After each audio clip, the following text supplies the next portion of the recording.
देश में लॉकडाउन के 5वें चरण यानी अनलॉक 1 की शुरुआत हो चुकी है। 4 चरणों के सख्त लॉकडाउन के बाद धीरे धीरे आर्थिक गतिविधियों की शुरुआत हो रही है।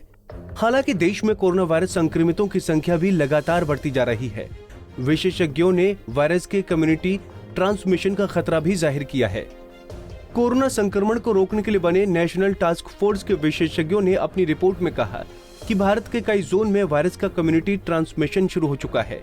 मीडिया में चल रही खबरों के मुताबिक 25 मई को मेडिकल क्षेत्र से जुड़ी 3 नामी संस्थाओं ने प्रधानमंत्री नरेंद्र मोदी को पत्र लिखकर कोरोना महामारी पर नियंत्रण के लिए अपनाए गए केंद्र के तौर तरीकों की आलोचना की है। स्वास्थ्य मंत्रालय के पूर्व सलाहकार, एम्स, BHU, JNU के पूर्व और मौजूदा प्रोफेसर शामिल हैं।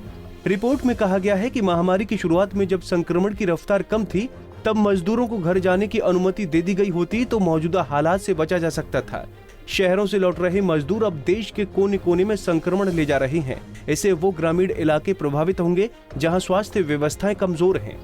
रिपोर्ट में कहा गया है कि अगर भारत सरकार ने शुरुआत में संक्रमण विशेषज्ञों की राय ली होती तो हालात पर ज्यादा प्रभावी तरीके से काबू पाया जा सकता था। रिपोर्ट के मुख्य अंश। रिपोर्ट में बताया गया कि भारत में 25 मार्च से 30 मई तक देशव्यापी लॉकडाउन सबसे सख्त रहा है और इस दौरान कोविड-19 के मामले तेजी से बढ़े। विशेषज्ञों ने कहा कि जनता के लिए इस बीमारी के बारे में सीमित जानकारी उपलब्ध होने के कारण ऐसा लगता है कि सरकार को शुरुआत में ऐसे चिकित्सकों और महामारी विज्ञानों ने सलाह दी जिनके पास सीमित फील्ड ट्रेनिंग और स्किल थी। रिपोर्ट में कहा गया कि नीति निर्माताओं ने स्पष्ट तौर पर सामान्य प्रशासनिक नौकरशाहों पर भरोसा किया। महामारी विज्ञान, जन स्वास्थ्य निवारक दवाओं और सामाजिक वैज्ञानिकों के साथ बातचीत बहुत कम रही। इसमें कहा गया कि भारत मानवीय संकट और बीमारी के फैलने के लिहाज से भारी कीमत चुका रहा है।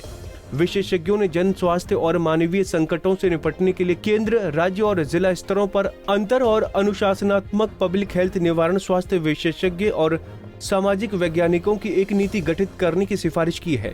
उन्होंने सुझाव दिया कि जांच के नतीजों समेत सभी आंकड़े रिसर्च कम्युनिटी के लिए सार्वजनिक किए जाने चाहिए ताकि इस वैश्विक महामारी पर नियंत्रण पाने का समाधान खोजा जा सके। संक्रमण के फैलने की दर कम करने के लिए सोशल डिस्टेंसिंग के नियमों का पालन करने की जरूरत पर जोर देते हुए विशेषज्ञों ने कहा कि साथ ही लोगों में बेचैनी और लॉकडाउन संबंधी मानसिक स्वास्थ्य चिंताओं से निपटने के लिए सामाजिक जुड़ाव बढ़ाने के कदमों को भी बढ़ावा देने की जरूरत है। उन्होंने निजी अस्पतालों समेत चिकित्सा संस्थानों के जरिए इन्फ्लुएंजा जैसी बीमारियों और सीवियर एक्यूट रेस्पिरेटरी इलनेस के मरीजों के लिए निगरानी बढ़ाने की भी सिफारिश की। हमसे जुड़े रहने के लिए हमारे YouTube चैनल को सब्सक्राइब करें और नई वीडियो की नोटिफिकेशन के लिए बेल आइकॉन को दबाएं। अगर आप ये वीडियो Facebook पर देख रहे हैं तो लाइक जरूर करें और ज्यादा से ज्यादा शेयर करें। धन्यवाद।